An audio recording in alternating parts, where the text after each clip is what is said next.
తాకట్టులో ఉన్న బంగారాన్ని విడిపించి ఆ రోజు ఆన్లైన్ రేటుకే మేము కొంటాం. Sharma gold company. నమస్తే రమ్మగారు. నమస్తే రమ్మగారు, సంకటహార చతుర్థి అంటారు కదా, ఆ రోజు యొక్క విశిష్టత ఏంటండి?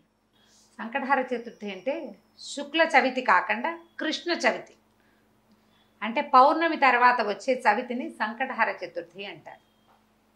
ఆ రోజును కనుక పూజ చేస్తే సంకటాలు తొలుగుతాయని, కష్టాలు తొలుగుతాయని చెప్తారు. మామూలుగా మనకేమిటి, వినాయకుడికి ఎప్పుడు చేసుకుంటాం మనము? ఈ భాద్రపద శుద్ధ చవితి నాడు వినాయక చతుర్థి, ఆయన జన్మదినమని, ఆ రోజు ఆయన జన్మించాడని భావించి ఆ రోజే గణాధిపత్యం వచ్చిందని అయ్యవారికి వాళ్ళ పూజ చేసుకుంటాం. అయితే అన్ని నెలల్లోనూ, ప్రతి నెలలోనూ కూడా పౌర్ణమి వెళ్ళగానే వచ్చే 4వ రోజుని సంకటహర చతుర్థిగా భావించి పూజ చేస్తారు. చవితి వినాయకుడికి ఇష్టం. ఈ కృష్ణ చవితికి కనుక పూజ చేస్తే ఆ రోజు సంకటాలు తొలగుతాయని, ఏ కష్టంలో ఉన్న వాళ్ళైనా వాళ్ళ పూజ చేస్తే విశేషమైన ఫలితం లభిస్తుందని చెప్తారు. ఈ దానికి చాలామంది రాజులు ఈ పూజ చేసి చాలా అద్భుతమైన ఫలితాన్ని పొందిన వాళ్ళు, అట్లా మంచి మంచి కథలు చెప్పబడ్డాయి. కథ చెప్పుకుందాం, ఎలా చేయాలో పూజ చెప్పుకుని కథ తర్వాత చెప్తాం. అలాగేనండి. సంకటహర చతుర్థికి ఏంటంటే ఉదయం ఉపవాసం ఉండి సాయంకాలం చంద్రోదయం అయ్యాక పూజ చేసుకుని భోజనం చేస్తారు. వినాయక పూజ. వినాయక పూజ అంటే వినాయకుడికి మన సంబంధించిన స్తోత్రాలు చదవటం. సాధారణ పూజ అయినా కూడా వినాయక సంబంధమైన స్తోత్రాలు చదువుకోవాలి. చంద్రోదయం అయ్యాకే పూజ చేయాలి. ఆయనకి ఇష్టమైన కుడుములు, ఉండ్రాళ్ళు అవి నివేదన చేస్తారు. గరిక సమర్పించటము. ఏకవింశతి పత్ర పూజ చెప్పరు సంకటహర చతుర్థి. ప్రధానంగా చేయాల్సింది ఏంటంటే దూర్వాయుగ్మ పూజే. ఎక్కువ లేవు, 21 దూర్వాంకురాలు లేవు, 2 దూర్వాంకురాలైనా సరే సమర్పించి పూజ చేసుకోవాలి. వినాయకుడిని తలుచుకుని పూజ చేయటం. పగలు ఉపవాసం దీని నియమం. పొద్దుటిపూట ఉపవాసం ఉండాలి. చవితిని జ్ఞాపకం పెట్టుకోవాలి ప్రత్యేకంగా. చాలామంది ఏం చేస్తారంటే దేవాలయానికి వెళ్ళిపోతారు. చవితి నాడు సాయంకాలం దేవాలయానికి వెళ్ళిపోతే వినాయకుడికి పూజ చేస్తారు. దగ్గరుండి పూజ చేసేసుకుని ఇంటికి వచ్చి భోజనం చేసేయచ్చు. ఇంట్లోనే అలా చేసుకుందాం అని భావించేవాళ్ళు కుడుములు కానీ, ఉండ్రాళ్ళు కానీ ఏదైనా ఒక పదార్థం చేసుకోవటం. సూర్యాస్తమయం అయ్యాక దీపారాధన చేసుకుని చంద్రోదయం అవుతుండగా గణపతి పూజ. మన దగ్గర ఎట్లాగో గణపతికి సంవత్సరం అంతా చేసుకునే పూజ పుస్తకం ఉంటుంది కదా, ఏటా చేసుకునేది. ఆ పుస్తకం ఆధారంగానే చక్కగా చదువుకోవటం, స్తోత్రం, ఆయనకి పూజ అది సమర్పించి తర్వాత నైవేద్యం పెట్టి హారతి ఇచ్చి ఇవాళకి అయిపోయింది భోజనం చేయటం. అది ఎట్లా అంటే ప్రతి నెల కనుక చేస్తే చాలా విశేషమైన ఫలితాన్ని ఇస్తుంది. పిల్లలు ఇబ్బందుల్లో ఉన్న వాళ్ళకి, సంతానం తాలూకు ఇబ్బందులు తొలుగుతాయి. సంసారపు కష్టాలు వాళ్ళకి దొరుకుతాయి. వ్యాపారంలో ఎన్నిసార్లు మొదలుపెట్టినా వ్యాపారం ఆగిపోయేవాళ్ళు, తర్వాత ఉద్యోగార్థులు, ఏ ఉద్యోగము రాని వాళ్ళు, అలాంటి వాళ్ళు ఈ సంకటహార చతుర్థి చేస్తే, అది ఎట్లా చేస్తామంటే వినాయక చవితి నాడు చవితి చేసుకుంటాం. అవునండి కదా. వినాయక చవితి తాలూకు పౌర్ణమి వెళ్ళాక మనకి పెద్దల రోజులు మొదలవుతాయి. మహాలయ పక్షాలు. మహాలయ పక్షాల్లో మొదలు పెట్టరు. మహాలయ పక్షాలు అంటే పెద్దల రోజులు అంటారు, పితృపక్షాలు కదా. అందుకని భాద్రపదం వెళ్ళాక ఆశ్వీజ చవితి నుంచి మొదలు పెట్టుకోవాలి. సాధారణంగా 5 చవితులు చేసుకోవటం, లేకపోతే 9 లేదా 11 చవితులు చేయటం. 11 అంటే మనం ఆశ్వీజం మొదలు పెట్టామనుకోండి, ఆశ్వీజము, కార్తీకము, మార్గశిరము, పుష్యము, మాఘం 5 రోజులు, 5 నెలలు. తర్వాత చైత్రము, వైశాఖము, జ్యేష్టము, ఆషాఢము, శ్రావణము, అక్కడికి 10 రోజులు, 10 నెలలు. తర్వాత వచ్చేది ఏమిటి? వినాయక చవితి. శ్రావణం తర్వాత వచ్చేది వినాయక భాద్రపదం. ఇది 10 కృష్ణ చతుర్థులు చేసి 11వది ఈ శుక్ల చతుర్థి మన వినాయక చవితితోటి పూర్తి చేసుకోవచ్చు. ఒకవేళ ఏడాదంతా చేయదలుచుకున్న వాళ్ళు కనుక ఇట్లా చేయొచ్చు, ఇలా చేసుకోవచ్చు. లేదా 5 చవితులు చేసుకుంటున్నా సరే. కొంతమంది 2 చవితులు చేసే విధానం కూడా ఉంది. ఒకటి సంకష్టహర చతుర్థి చేసుకోవటం, ముందు చవితి కూడా ప్రతి నెలలో వచ్చే 2 చవితులు వినాయక పూజ చేసుకోవటం, వినాయకుడికి దేవాలయానికి వెళ్ళటం. ఒకవేళ చవితులు చేసుకోవటం మా ఇంట్లో లేదండి, మా వాళ్ళు ఎవరు చేసుకోరు, మొదలు పెట్టాలంటే భయం వేస్తుంది, కొంతమంది కొత్త మొదలు పెట్టడానికి భయపడతారు కదా, అలాంటి వాళ్ళు ఈ చవితి నాడు జ్ఞాపకం పెట్టుకుని దేవాలయానికి వెళ్ళి దర్శనం చేసుకోండి. పిల్లల ఇబ్బందులు ఏమైనా ఉంటే పిల్లల్ని కూడా ఈ దేవాలయానికి తీసుకెళ్ళి చక్కగా నమస్కారం చేయించి, 10 గుంజీలు చేయించి వాళ్ళతో ప్రదక్షిణ చేయించి నమస్కారం చేయిస్తే సంకటాలు తొలుగుతాయి అని చెప్తారు. దీనికి పూర్వ కథ ఏం చెప్తారంటే, కృతవర్మ అని ఒక రాజుగారు ఉండేవాడు. ఆయనకి చక్కగా భార్య ఉండేది. చాలా అన్యోన్యమైన దాంపత్యం. చాలా కాలం ఆయనకి పిల్లలు పిల్లలు కలగలేదు. కలగకపోతే ఆయన ఏమనుకున్నాడంటే చాలా దుఃఖపడేవాడు. ఇప్పటికీ సంతానం కలగటం లేదు, నేను ఈ రాజ్యం నాకొద్దు, ఈ రాజ్యమే నాకు వద్దు, నేను రాజ్యాన్ని వదిలిపెట్టి వెళ్ళిపోతాను అని చెప్పి తన మంత్రుల్ని సామంతుల్ని అందరినీ పిలిచి వాళ్ళకి రాజ్యపు బాధ్యతలు అప్పచెప్పేశాడు. సంతానం కలిగే మార్గం లేదు, జాతకంలో సంతానం లేదు, రాణుల్ని మార్చినా సంతానం కలిగేలాగా లేదు, ఎన్ని పూజలు చేసినా ఆయనకి సంతానం కలగలేదు. అప్పుడు ఏం చేశారంటే భార్యాభర్త ఇద్దరు వెళ్ళిపోయారు అడవికి.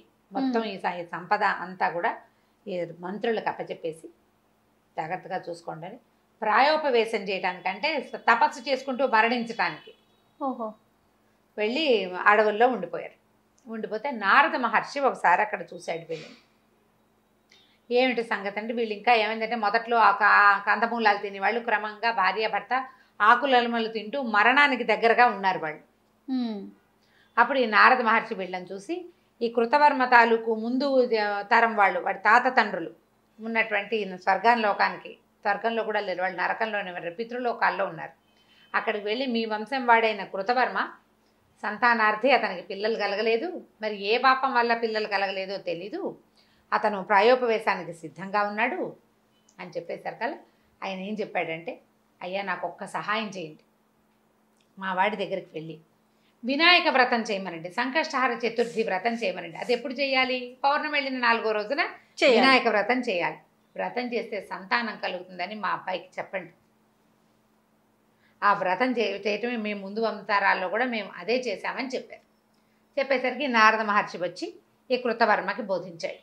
నాయన సంతానం లేకపోతే ఇట్లా చేయకూడదు, ప్రాయోపవేశం చేసి నువ్వు పోయావనుకో మీ పితరులు మీ తాత తండ్రులు ఏమవుతారు?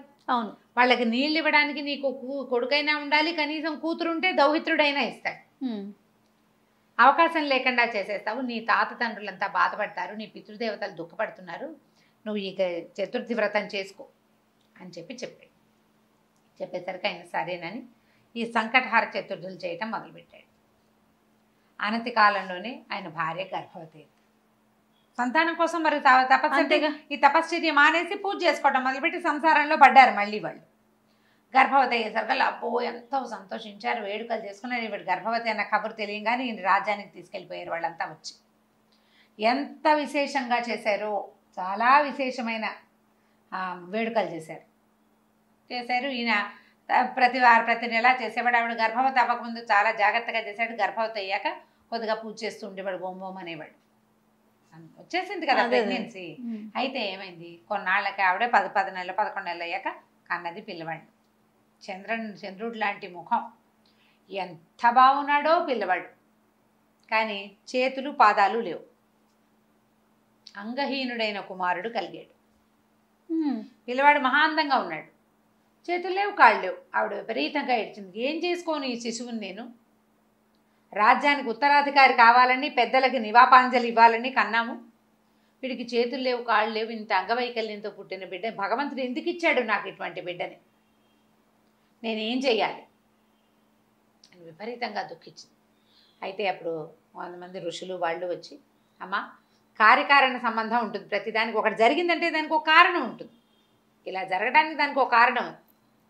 దీనికి ఇప్పుడు నీకు నీ పెద్దలకి నీళ్ళు ఇవ్వడం కోసం జన్మించిన కుమారుడికి చేతులు వస్తాయేమో రేపొద్దున, పిల్లవాడిని సంరక్షించండి అని చాలా చెప్పారు. చెప్పేసరికి సరే ఏం చేశారు, కృతవీర్యుని కుమారుడు కార్తవీర్యుడు అని పేరు పెట్టి పెంచుకున్నారు పిల్లాడికి 9 సంవత్సరాలు 11 సంవత్సరాల దాకా వయసు వచ్చింది. గొడుగు చేశారు. గొడుగు చేసిన అబ్బాయి జపం చేయలేడు, ఏం చేయలేడు, చేతులు లేవు కదా. అలాగే పెరిగాడు. రాజు చేయవలసిన క్రియగా చేసేసారు, యజ్ఞోపేతం వేసి పెట్టారు. అయితే అబ్బాయికి 11 సంవత్సరాలు వచ్చిన తర్వాత దత్తాత్రేయ స్వామి వచ్చారు ఇక్కడికి. వచ్చి నీ అపురూపమైన నీ కుమారుడిని చూడ్డానికి వచ్చాను నేను, చాలా అపురూపమైన కుమారుడు కలిగేట నీకు, వాడిని చూడడానికి వచ్చానంటే బాధపడ్డారు. కానీ వీళ్ళు ఆ పిల్లాడిని తెచ్చి చూపించారు. చూపిస్తే ఆయన కృతవీర్యుడు చాలా దుఃఖపడ్డాడు. నేను సంకటహార చతుర్థులు చేశాను, చతుర్థి వ్రతాలు చేశాము కుమారుడు కోసం, ఎందుకు గణపతి నాకు ఇటువంటి కుమారుని ఇచ్చాడో తెలియలేదు నాకు అంటే, ఈయన ఏమన్నాడంటే, నువ్వు వ్రతం చేసేటప్పుడు ఆచమనాదులు సరిగ్గా చేయలే, చేయవలసిన క్రియలు కొన్ని సరిగ్గా చేయకపోవటం వల్లే ఉండవలసిన కొన్ని అవయవాలు లేకుండా పోయాయి. నీ తాలూకు కర్మానుభవం వల్ల నువ్వు పొరపాటు చేసావు, అది పిల్లవాడు అనుభవించవలసి వచ్చింది. వీడి అనుభవ కాలం తీరిపోయింది అని ఈ అబ్బాయికి ఏకాక్షర గణపతి మంత్రాన్ని ఉపదేశం చేశాడు. నాయన గణపతిని ప్రార్థించు, ఈ జపం చేసుకో, గణపతిని కూర్చొని తపస్సు చెయ్యి, నువ్వు ఊహించలేనటువంటి గొప్ప అదృష్టం నీకు లభిస్తుంది, ఇవాళతో నీ దశ మారిపోయిందని చెప్పాడు. గణపతి మంత్రాన్ని తీసుకున్న పిల్లవాడు, నేను ఇక్కడ ఉండను, నన్ను అడవికి పంపించేసి. అడవికి పంపించాలంటే పిల్లాడు నడవలేడు, ఎవరినైనా పంపాలి. అప్పుడు ఒక మనిషి వాహనాన్ని ఏర్పరిచి, నరవాహనాన్ని, ఈ పిల్లవాడిని అక్కడికి అడవిలోకి పంపించారు. పంపిస్తే అతను ఒక ఏకదీక్షతో కూర్చుని ఎంత తపస్సు చేశాడో కొన్ని సంవత్సరాల పాటు. చివరికి గణపతి ప్రత్యక్షమయ్యాట కార్తవీర్యుడికి. ప్రత్యక్షమయ్యి సహస్ర బాహువులు ఇచ్చాడు అబ్బాయికి. చేతులు లేని పిల్లవాడికి 1000 బాహువులు ఇచ్చాడు. పాదాలు వచ్చేసినాయి, ఈ చేతులకి 1000 చేతులు. ఒక చేతితో జపం చేయవలసిన జపమాలతి పలుతున్న వాడికి 1000 చేతులు వచ్చేసి ఇచ్చి అతను లేచి నిలబడితే ఆ ఆకారాన్ని చూడడానికి దేవతలు భూమి భయపడ్డారు. అంత శరీరం వచ్చింది అతనికి తపశ్చర్య వల్ల. దేవతలంతా ఓహో అన్నారు, నువ్వు సామాన్యుడివి కాదన్నారు, నీ అంత గొప్పవాడివి నువ్వేనన్నారు. దత్తాత్రేయ స్వామి వారి భక్తుడిగా మారాడు ఈ కార్తవీర్యుడు. చాలా విశేషంగా అప్పటి నుంచి ఎప్పుడూ నిత్యము కూడా ఈ గణపతి పూజని అతను చేసుకుంటూ ఉండేవాడు. ఈ కార్తవీర్యుడు ఎవరి అంటే సుదర్శన చక్రాయుధం తాలూకు అంశావతారం అని చెప్తారు. విష్ణు భక్తుడు ఆయన. ఇట్లా పుట్టాడు, దత్తాత్రేయ స్వామికి భక్తుడిగా మారాడు. సంకటహర చతుర్థి వ్రతం చేయటం వల్ల పుట్టిన కుమారుడు. ఆ చతుర్థుల్లోనే జపం చేయటం వల్ల అతనికి 1000 చేతులు వచ్చినాయని. తర్వాత ఆయనకి పరశురాముడి వల్ల ఆయనకి గర్భభంగం జరిగింది, శాప విమోచనమై మళ్ళీ సుదర్శన చక్రాయుధంగా మారిపోయి వెళ్ళిపోయాడు కనుక. ఈ విష్ణుమూర్తి అంశం కలిగినటువంటి దత్తాత్రేయ స్వామి త్రిమూర్తి అవతారుడు. దత్తాత్రేయ స్వామి భగవంతుడు తన భక్తుడిని ఎట్లా కరుణిస్తాడంటే, ఒకటేమో దత్తాత్రేయ స్వామిగా వచ్చి ఇతనికి మంత్రోపదేశం చేశాడు. అవును. పరశురాముడుగా వచ్చి అతని శాప విమోచనం చేశాడు. తన భక్తుడైన సుదర్శనాన్ని తన చెంతకే చేరుకున్నాడు విష్ణుమూర్తి. ఈ కథకి కారణం మహాగణాధిపతి యొక్క పూజ. ఆ సంకటహర చతుర్థి పూజ వల్లే ఇతనికి భూలోకంలో పుట్టడం కుదిరిందనమాట. ఈ కథని చెప్తారు. సంకటహర చతుర్థి చేసిన వాడికి, సంతానం లేని వాళ్ళకి సంతానం కలుగుతుంది. అందులో పొరపాట్లు చేయకూడదు, జాగ్రత్తగా చేయాలి. నియమం ఏవేవో పెట్టుకోవద్దు, సులువైన నియమం పెట్టుకోండి. పగలు ఆహారం తీసుకోము, అన్నం తినం, పగలు అన్నం తినం, రాత్రి అన్నం తింటాం. ఓకే, నువ్వు ఇంట్లో చేసుకుంటావా గుళ్ళో చేసుకుంటావా నియమం పెట్టుకో. అన్ని వారాలు ఇంట్లోనే చేసుకో, అన్ని నెలలు, లేదా అన్ని నెలలు దేవాలయానికే వెళ్ళు. నియమాలు తప్పద్దు, అంతకంటే పెద్ద హడావిడి ఏం లేదు అందులో. చాలా సింపుల్. పగలు ఉపవాసం ఉంటాం, సాయంకాలం చక్కగా కుడుములు వండుకుంటాం, బియ్యపు రవ ఉడికించి వాటిని ఉండలు చేసుకుని దాన్ని మళ్ళీ ఇంకొకసారి ఉడికించి అదేమంటారు ఆవిరిలో పెడితే కుడుములు తయారైపోతాయి. వినాయకుడికి కుడుములు నివేదన చేసుకోండి ఇంట్లో చేసుకునేటట్టయితే. దేవాలయానికి వెళ్తే ఎట్లాగో పళ్ళు ఫలాలు పట్టుకెళ్తారు, అక్కడ చేసే విధానం ప్రకారం అక్కడ పూజా విధానం జరిగిపోతుంది. చొక్కొచ్చాక తినాలి. నేను ఇవేవి చేయలేనండి అంటే గణపతికి దండం పెట్టుకోండి, మీకు చాతొచ్చిన స్తోత్రం చదువుకోండి, కుడుములెద్దు అరటిపళ్ళు కొబ్బరికాయ నివేదన చేసుకోండి, పొద్దున చేయండి, సాయంకాలం దీపం పెట్టుకున్నాక భోజనం చేయండి. నియమం నిర్ధారించుకోండి ఏదైనా ఒకటి, కానీ నిష్టగా చేయండి. ఆ నియమాన్ని మాత్రం వదిలిపెట్టకుండా చేసుకోవచ్చు. సంకటహర చతుర్థులు చేస్తే చాలా సమస్యలు తీరుతాయని చెప్తారు.